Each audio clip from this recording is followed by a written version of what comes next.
everybody, my name is Natalia Leigh and I'm the author of the young adult novels Highborn and Way of Spears, and today I'm going to be chatting with you about how you can be the best critique partner you can be. Let's get started.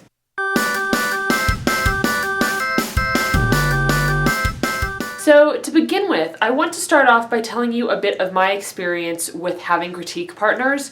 Not only have I written 2 novels in the past, and I worked with critique partners on those, but I also majored in English with a concentration in creative writing when I was in college, and my creative writing classes were comprised primarily of receiving and giving critiques. So I was critiquing people every single week, multiple times a week, and I was also being critiqued regularly every semester.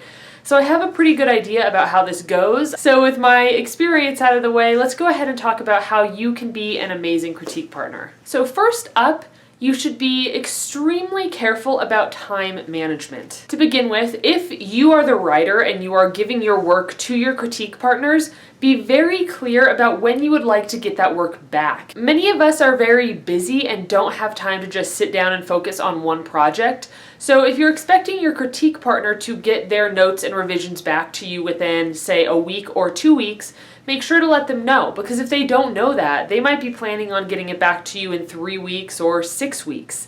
So if you don't have this already figured out, this can lead to a lot of frustration down the road, and you and your critique partner might kind of butt heads about it. So make sure that both of you are clear about when you want to give revisions and when you want to receive them back. Now, this is a bad habit that many of us have, and that is procrastination. But if you are working with an author and you are their critique partner, they're going to be extremely dependent on you to be getting your notes back to them in a timely manner, which means you should not procrastinate. Procrastination is just going to lead to frustration, and then you won't be looking at your partner's work with a clear and focused mind, which is what I want to talk about next. So first up, make sure that you ask your critique partner what they're looking for and what their goals are. You don't want to approach a piece of work thinking that the author wants to publish it, when really they just want to send it in a letter or maybe post it on their blog.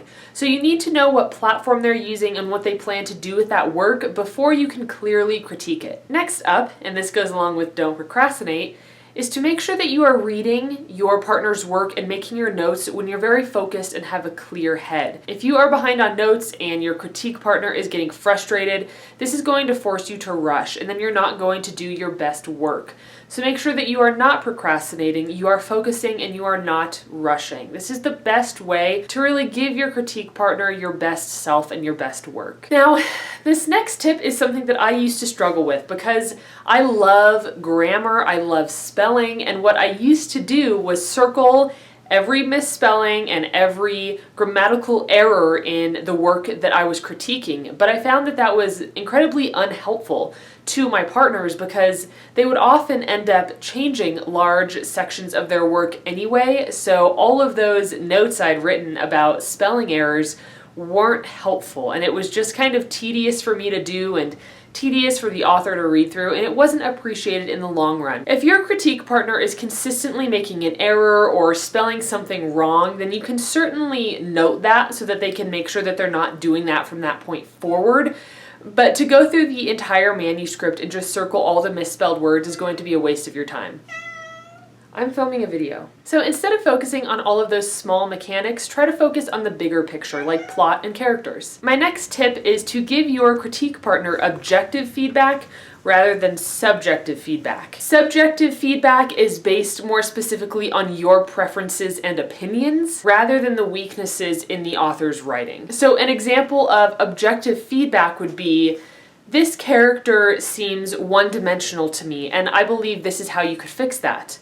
That would be objective, but subjective would be, I don't like this character and I think she's stupid, so you should remove her. Do you see the big difference there and how one could be incredibly helpful while the other would just be frustrating to the author? Next up, let's talk about how to deliver criticism, because this is something that not all of us have practice with, and we need to learn how to do it in a way that will be beneficial to the writer without tearing them down and beating them up about it. Some of us have experience with receiving harsh criticism, and if you are one of those people, then you know how bad it feels when you give somebody your work, something that's incredibly close to your heart, and they rip it apart.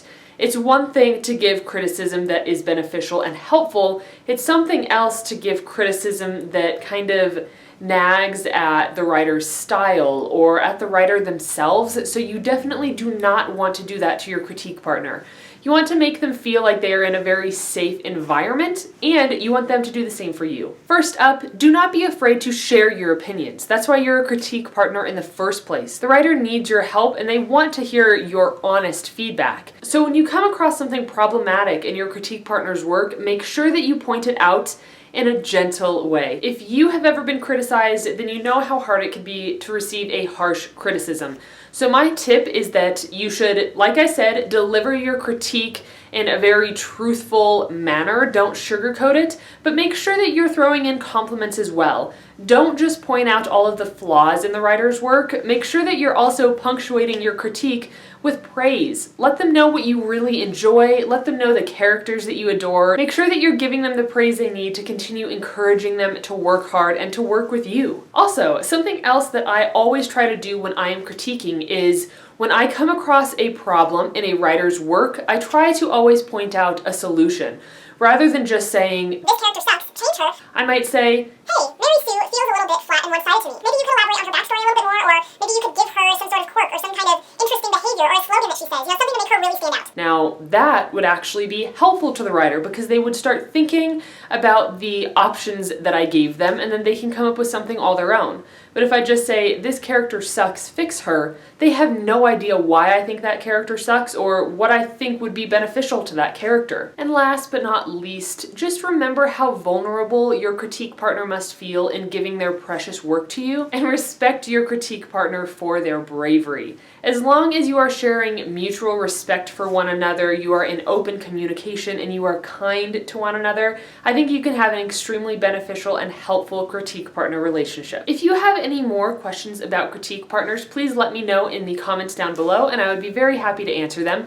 You can also reach out to me on Twitter, Tumblr, or Facebook. I am most often on Twitter, so if you have a question that you would like answered right away, go ahead and tweet me at Natalia A. Leigh. I am not currently searching for critique partners for the Song of the Dryad, but I will be eventually. So if you are somebody that is interested in that, just keep your ears out and be waiting for me to put out the call, essentially, for critique partners, and then beta readers will be way down the line, so that will be months from now. Anyway, thank you all so much for tuning in and watching this video today. I really hope that some of my tips were helpful and you got something out of this.